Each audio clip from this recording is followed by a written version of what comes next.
माँ मुझे कुछ दिखाई नहीं दे रहा माँ। A few moments later. माँ मुझे अब सब कुछ साफ साफ दिखाई दे रहा है माँ। तो क्या हाल है आप सबका? तो यार आज हम बात करेंगे बॉलीवुड नेपोटिज्म की उस चमकती हुई टट्टी के बारे में जिसे हम सब अनिल कपूर की बेटी स्लैश बोनी कपूर की भतीजी स्लैश दी लेजेंड सोनम कपूर के नाम से जानते हैं, जो एक तरफ से अपने सोशल मीडिया पर एनिमल लव दिखाती है और दूसरी तरफ से सलमान भाई को ब्लैक बक केस में बेल मिलने पर सलमान भाई का सपोर्ट भी करती है। वो बहुत अच्छी कुकिंग भी कर लेती है बिना गैस को जलाए। एक बार को एक कुत्ता भी अपने पूंछ हिलाते हुए थक जाएगा, लेकिन हमारी ये आंटी अपनी तारीफ करते हुए कभी नहीं थकती। Someone who's successful to a certain degree, I've made the choice to actually date people who are not on paper as successful or as well off as I am. On paper as successful or as well off as I am. अरे यार कोई बताओ रे इस भोसड़ी वाली को कि बाप के नाम से इंस्टाग्राम पर ब्लू टिक लेने वालों को सक्सेसफुल नहीं चूतिया कहा जाता है, चूतिया। आंटी कहने को तो एक बॉलीवुड एक्ट्रेस है, लेकिन मैडम को आज तक ये भी नहीं पता कि मूवी टिकट्स का एडवांस बुकिंग भी होता है। Go get your tickets 1 week before the film opens, right? Can you do that? Right? Can you do that? वैसे जिनके 10 में से 10 मूवीज फ्लॉप होते हैं उनको टिकट्स के बारे में पता भी कैसे हो सकता है?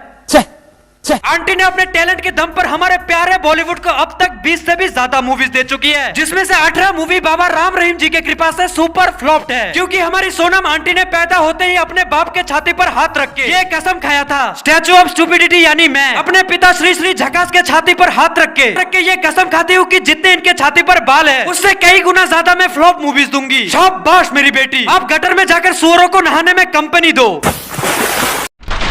एंड कमाल की बात तो ये है 18 फ्लॉप फिल्म्स देने के बावजूद भी सोनम आंटी को फिल्म फेयर मिलता है और 2016 में फिल्म निर्जा के लिए उन्हें नेशनल अवार्ड भी दिया जाता है। ये अवार्ड ने इस बात का सबूत है कि अगर तुम्हारा बाप टेररिस्ट एंड पॉलिटिशियंस का टट्टे खुजाता हो तो तुम कितने ही चूतिया ब्रीड क्यों ना हो, तुम्हें पूरी दुनिया, दुनिया के लोग और दुनिया के चूतिए सब रिस्पेक्ट करेंगे। अब उस रिस्पेक्ट को तुम डिजर्व करते हो या ना हो, उससे किसी को कोई फर्क नहीं पड़ता। साला हिंदुस्तान में जब तक सलीमा है लोग चूतिया बनते रहेंगे। तो चलो आप बात करते हैं उस चीज के बारे में जिसके वजह से हमारी सोनम आंटी को सिर्फ इंसानों को छोड़कर बाकी सारे जानवर उन्हें एक स्टार की नजर से देखते हैं। The dumbest statements of Sonam Kapoor. कुछ ही दिनों की बात है, हमारी आंटी अपने ट्विटर अकाउंट पर ये पोस्ट करती है, फादर्स डे की शुभ अवसर पर मैं आप सबको ये बताना चाहती हूँ कि मैं अपने बाप की बेटी हूँ एंड यस मैं आज जहाँ पर भी हूँ अपने बाप की वजह से हूँ और मेरे बाप ने लोगों के टट्टे खुजाने में बहुत मेहनत किया है ताकि वो मुझे ये सब दे सके। यहाँ तक ये पोस्ट बिल्कुल सही जा रहा था, लेकिन इसके बाद एंड ये मेरा कर्मा है जिसकी वजह से मैं कपूर खानदान में जन्मी हूँ, ये मेरा कर्मा है जिसकी वजह से मैं कपूर खानदान में जन्मी हूँ। मतलब मैडम के हिसाब से दुनिया भर में जितने भी लोग हैं वो सबके सब अपने पिछले जन्म में पापी या फिर चूतिए रहे होंगे, जिसके वजह से हमारा जन्म कपूर खानदान में नहीं हो सका। वो सौभाग्य बस हमारी सोनम आंटी को प्राप्त हुआ, क्योंकि हमारे पिछले जन्म में सारे अच्छे कामों का ठेका इन्होंने ही लेकर रखा था। बहनचोद कुत्ते के मुंह से रोटी चुरा कर भागना अच्छा काम कैसे हो सकता है? इंडियन मेंस फैशन तब तक नहीं समझते जब तक वो गे नहीं होते। भोसड़ी के यही होता है, जब किसी पार्टी में अपने शरीर का 89% एक्सपोज करने के बाद भी पार्टी का हर एक लौंडा तुम्हें ऐसे इग्नोर करता है जैसे इंडियन ऑडियंस तुम्हारी फिल्मों को इग्नोर करती है, और तभी भोसड़ी वाले के रूप में करण जौहर आके तुम्हारी शक्ल किसी मुरझाई हुई लंड जैसे होने के बावजूद भी तुमसे कहता है, hi Sonam baby you are looking so hot and your outfit is awesome. तब इंसान भावनाओं में बहकर ऐसे स्टेटमेंट्स दे दिया करते हैं। भाई समझ के बोल रहा हूँ यार, बुरा लगता है भाई, आप लोग भी जानते हो। Man brings negativity. हाँ, जब तक तुम्हें कोई 3000 करोड़ बैंक बैलेंस वाला लौंडा नहीं मिल जाता उससे पहले सारे लौंडे शोले का गब्बर होते हैं। लेकिन अगर किसी के पास 3000 करोड़ रुपए है तब वो हमारी आंटी के हिसाब से सूर्यवंशम का हीरा ठाकुर बन जाता है।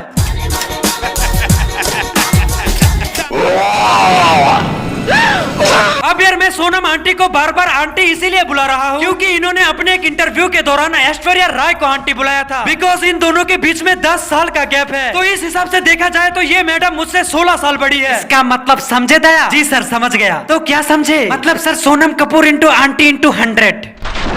कॉफी विद किरण में हमारी किरण दीदी सोनम आंटी से एक सवाल पूछती है, आग के बदले आग एक दिन पूरे दुनिया को अंधा बना देगा, ये किसने कहा था? तब हमारी आंटी का जवाब था रॉबर्ट डेनीरो। हालांकि इसका जवाब शायद इंडिया के हर बच्चे को पता होगा, लेकिन हमारी आंटी तो स्टार किड है और स्टार किड्स का जनरल नॉलेज अलग ही लेवल का होता है। रामायण के अनुसार हनुमान किसके लिए संजीवनी बूटी लेकर आए थे? मुझे भी यही लग रहा है, सीता सीता। अब इसी शो में हमारी आंटी परिणीति चोपड़ा को टाइट कपड़े पहनने से मना करती है। Parineeti Chopra Don't wear those tight clothes, man. Don't wear those tight clothes, man. और इसे हम बॉडी शेमिंग भी कह सकते हैं। साला जिसकी खुद की बॉडी कैंसर से जूझते हुए मुकेश से भी खराब हो, वो दूसरों के शरीर के बारे में कमेंट ना पास करे तो बेहतर है। Hot or not? Just those two words. Virat Kohli. Hot. Arman Kohli. Not. Ranbir Kapoor. Very hot. Imran Khan. Extremely hot. Sushant Singh Rajput. Huh? Hot, I guess. I don't know. I haven't seen it. वाह, aunty को ये पता ही नहीं कि सुशांत सिंह राजपूत कौन थे, जिनके बारे में इंटरनेशनल स्पेस यूनिवर्सिटी और जॉन सीना भी ट्वीट कर चुके हैं। एंड हमारी ये सस्ती स्टार किड जो बॉलीवुड के उस गैंग का हिस्सा है जहां पर एक आउटसाइडर को ऐसी नजरों से देखा जाता है जैसे मानो कोरोना वाले सीजन में कोई चाइनीज इनके घर घुस आया हो। फिर भी मैडम को ये पता ही नहीं कि सुशांत सिंह राजपूत कौन थे। It's unbelievable. अगर तुम्हारी शक्ल अच्छी नहीं है तो लोग तुम्हें एक अच्छा एक्टर समझते हैं। एक सेकंड, क्या यहाँ पर हमारी आंटी जी इनडायरेक्टली खुद को गुड लुकिंग बताने की कोशिश कर रही है? Does that bother you when they talk about other actresses more in the acting department? Well, you know the thing about the industry is if you're not good looking, they think you're a good actor. Unfortunately, yes. Aunty यहाँ पर यही बताने की कोशिश कर रही है। यार एक बार तुम भी देखो इसकी खूबसूरत शक्ल। ऐसी शक्ल को देखने के बाद कुत्तों का भी टट्टी आना बंद हो जाता है। और आजकल तो उस सुअर ने भी अपना गटर चेंज कर लिया है, जिसके साथ हमारी आंटी जी बचपन में नहाया करती थी। तो यार आज के लिए उम्मीद तो यही है कि तुम्हें वीडियो पसंद आया होगा। अगर तुम्हें वीडियो पसंद आया हो तो यार प्लीज मेरे चैनल को सब्सक्राइब करो और हो सके तो वीडियो को लाइक भी कर दो। तो यार मिलते हैं नेक्स्ट वीडियो में, तब तक के लिए take care and bye bye.